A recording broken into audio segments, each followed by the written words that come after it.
नवरात्रि व्रत और पूजा बहुत ही फलदायी है। नवरात्रि के दिनों में माँ दुर्गा का जाप करने और माँ दुर्गा के 9 रूपों की पूजा करने से मनुष्य के सारे पाप धुल जाते हैं, जीवन के सारे दुख दूर हो जाते हैं। माँ दुर्गा के नवरात्रि व्रत रख जो भी भक्त मनोवांछित इच्छा रखकर अपनी झोली फैलाता है, माँ दुर्गा उसकी झोली खुशियों से भर देती है। माँ के द्वार से कोई भी भक्त खाली झोली वापस नहीं आता।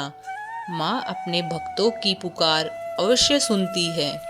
दुष्टों का विनाश करने और भक्तों का उद्धार करने माँ दुर्गा ने 9 रूप धारण किए। माँ दुर्गा का प्रथम रूप है देवी शैलपुत्री। रात्रि के पहले दिन शैलपुत्री की पूजा की जाती है। राजा हिमालय के यहाँ जन्म लेने के कारण इन्हें शैलपुत्री कहा जाता है। वृषभ इनका वाहन है। इनके दाएं हाथ में त्रिशूल और बाएं हाथ में कमल धारण किया हुआ है। पार्वती के रूप में इन्हें भगवान शंकर की पत्नी के रूप में जाना जाता है। तो इनकी कथा इस प्रकार है। एक बार प्रजापति दक्ष ने एक बड़ा यज्ञ करवाया। उसमें उन्होंने सारे देवी देवताओं को यज्ञ में भाग लेने के लिए निमंत्रित किया, परंतु शिव जी को उन्होंने निमंत्रण नहीं दिया। जब नारद जी ने माता सती को यज्ञ की बात बताई तो माँ सती का मन वहां जाने के लिए व्याकुल हो गया। माता सती ने शिव जी को यज्ञ की बात बताई। तब शिव जी ने कहा, हे सती, प्रजापति दक्ष किसी बात से हमसे नाराज हो गए हैं, इसलिए उन्होंने हमें जानबूझकर नहीं बुलाया। तो ऐसे में तुम्हारा वहां जाना ठीक नहीं है। यह सुनकर माँ सती का मन शांत नहीं हुआ। उनका प्रबल आग्रह देखकर शिवजी ने उन्हें वहां जाने की अनुमति दे दी। जब माँ सती वहां पहुंची तो उन्होंने देखा कि कोई भी वहां पर उनकी माता के सिवाय उनसे ठीक से व्यवहार नहीं कर रहा था। तब क्रोध में आकर माता सती ने उस यज्ञ की अग्नि से अपना पूरा शरीर भस्म कर दिया और अगले जन्म में पर्वतराज हिमालय के पुत्री के रूप में जन्म लिया और शैलपुत्री के नाम से जानी गई। नवरात्रि के दूसरे दिन ब्रह्मचारिणी की पूजा की जाती है। शास्त्रों में बताया गया है कि माँ दुर्गा ने पार्वती के रूप में पर्वतराज के यहाँ पुत्री के रूप में जन्म लिया और नारद जी के कहने पर महादेव को पति के रूप में पाने के लिए कठोर तपस्या की थी। 1000 वर्षों तक कठोर तप के कारण इनका नाम ब्रह्मचारिणी पड़ा। इनके दाहिने हाथ में अक्षमाला व बाएं हाथ में कमंडल है। तो इनकी कथा इस प्रकार है। जब शैलपुत्री बड़ी हुई तब नारद जी ने उन्हें बताया कि अगर वह तपस्या के मार्ग पर चलेंगी तो उन्हें उनके पूर्व जन्म के पति शिवजी ही वर के रूप में प्राप्त होंगे। शिवजी ही वर के रूप में प्राप्त करने के लिए उन्होंने कठोर तपस्या की। उन्होंने कई वर्षों तक केवल फल फूल ही खाए, जमीन पर सोई, खुले आसमान के नीचे सर्दी गर्मी और घोर कष्ट सहे। यह देखकर शिवजी प्रसन्न हो गए और माता की मनोकामना पूर्ण हुई और भगवान शिवजी ने उन्हें पत्नी के रूप में स्वीकार किया। नवरात्रि के तीसरे दिन दुर्गा जी के तीसरे रूप चंद्रघंटा देवी की पूजा की जाती है। इन देवी के मस्तक पर घंटे के आकार का अर्ध चंद्रमा विराजमान है, इसीलिए इनका नाम चंद्रघंटा पड़ा। ऐसा माना जाता है कि इस देवी के पूजन से मन को अलौकिक शांति की प्राप्ति होती है। तो इनकी कथा इस प्रकार है। देवताओं और असुरों के बीच लंबे समय तक युद्ध चला, जिसमें महिषासुर असुरों का राजा और इंद्र देवताओं का राजा था। महिषासुर ने देवताओं पर विजय प्राप्त कर इंद्र का सिंहासन हासिल कर लिया और स्वर्गलोक पर राज करने लगा। इससे सभी देवतागण परेशान हो गए और इस समस्या का समाधान निकालने के लिए त्रिदेव ब्रह्मा, विष्णु, महेश के पास गए। देवताओं ने बताया कि महिषासुर ने उनके सभी अधिकार छीन लिए हैं और उन्हें बंदी बनाकर स्वर्गलोक का राजा बन गया है।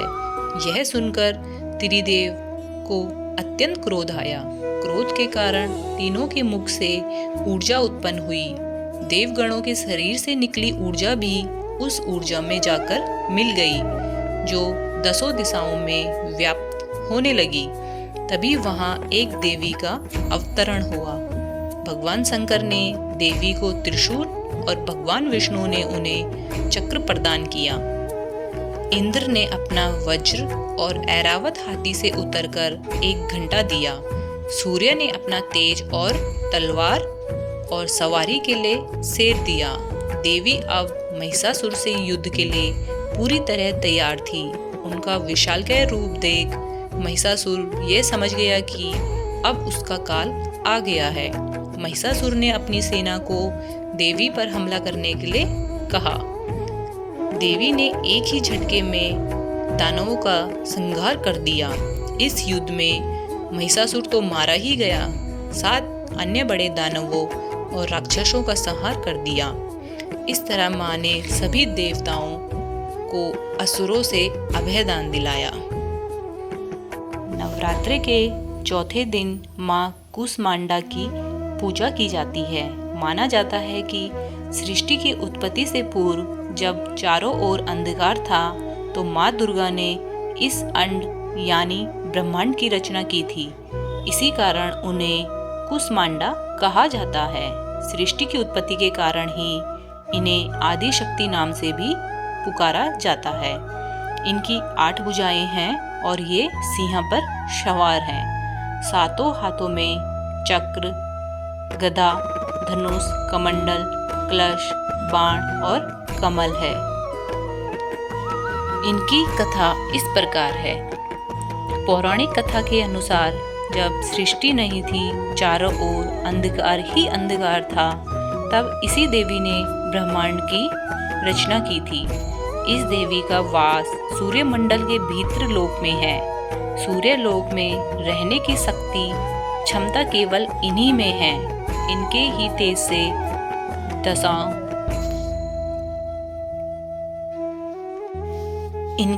तेज से दसों दशाएं अलौकिक हैं। ब्रह्मांड की सभी वस्तुओं व प्राणियों में इन्हीं का तेज व्याप्त है। इनकी भक्ति से रोगों और शोकों का नाश होता है तथा आयु, बल, यश और आरोग्य प्राप्त होता है। नवरात्रि के 5वें दिन स्कंद माता की पूजा की जाती है। स्कंद शिव और पार्वती के पुत्र कार्तिकेय का एक नाम है। स्कंद की माँ होने के कारण ही इनका नाम स्कंद माता पड़ा था। माँ के इस रूप की 4 भुजाएं हैं, जिसमें उन्होंने दाहिनी तरफ की ऊपरी भुजा में कार्तिकेय को पकड़ा हुआ है व इसी की निचली भुजा के हाथ में कमल का फूल पकड़ा हुआ है। बाईं ओर की ऊपरी भुजा में वरद मुद्रा व निचली भुजा में श्वेत कमल का फूल है। सिंह इनका वाहन है। तो इनकी कथा इस प्रकार है। कुमार कार्तिकेय की रक्षा के लिए जब माता पार्वती क्रोधित होकर आदि शक्ति रूप में प्रकट हुई तो देवता इंद्र भय से कांपने लगे।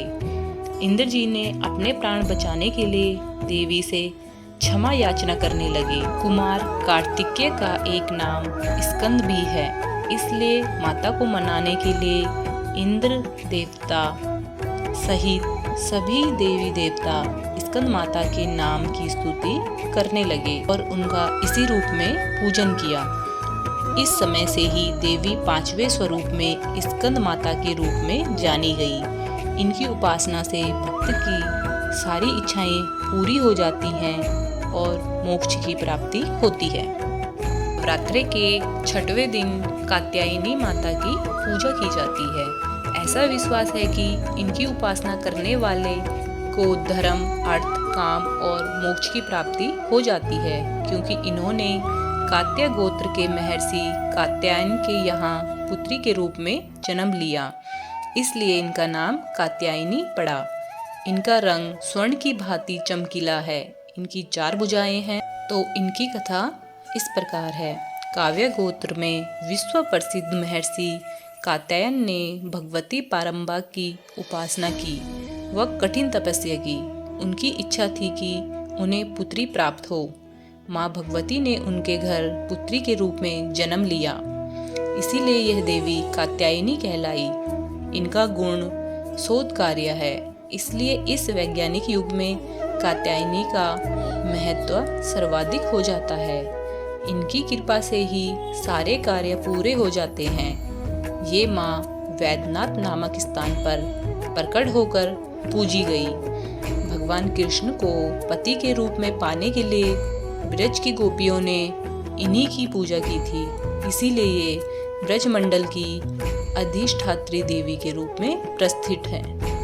नवरात्रि के 7वें दिन माँ कालरात्रि की पूजा की जाती है। इनका वर्ण अंधकार की भांति एकदम काला है। बाल बिखरे हुए हैं। गले में दिखाई देने वाली माला बिजली की भांति दिव्यमान है। इन्हें तमाम असुर शक्तियों का विनाश करने वाला बताया गया है। इनके 3 नेत्र हैं और 4 हाथ हैं, जिनमें एक में खड्ग या तलवार है तो दूसरे में लौह अस्त्र है, तीसरे हाथ में अभय मुद्रा है, चौथे हाथ में वर मुद्रा है। इनका वाहन गदर्भ या गधा है।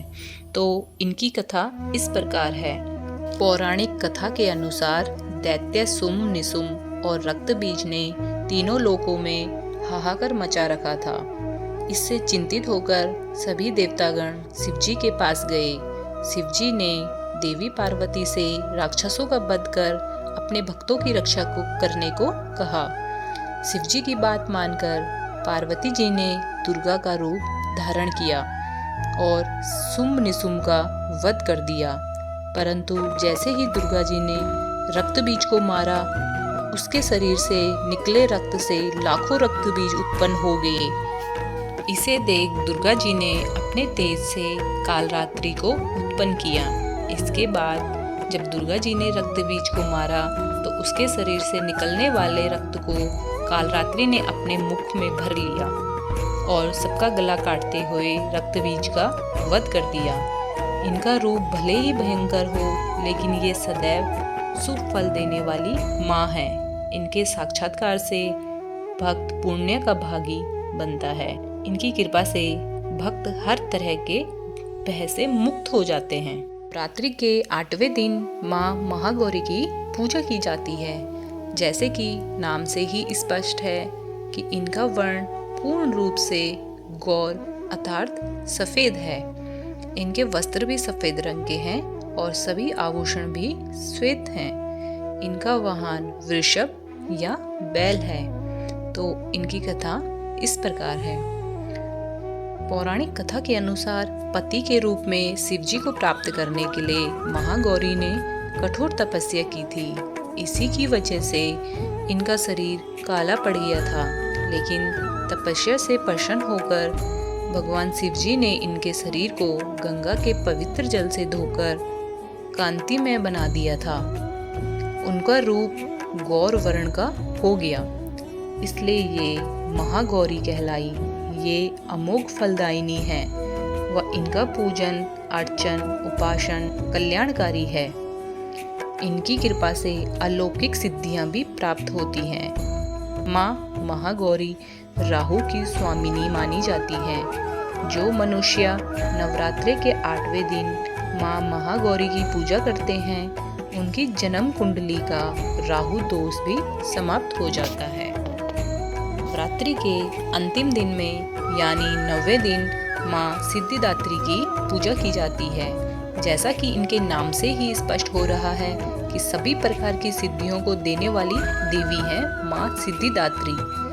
इनके 4 हाथ हैं। इनके दाहिनी ओर के निचले हाथ में चक्र और ऊपरी हाथ में गदा है।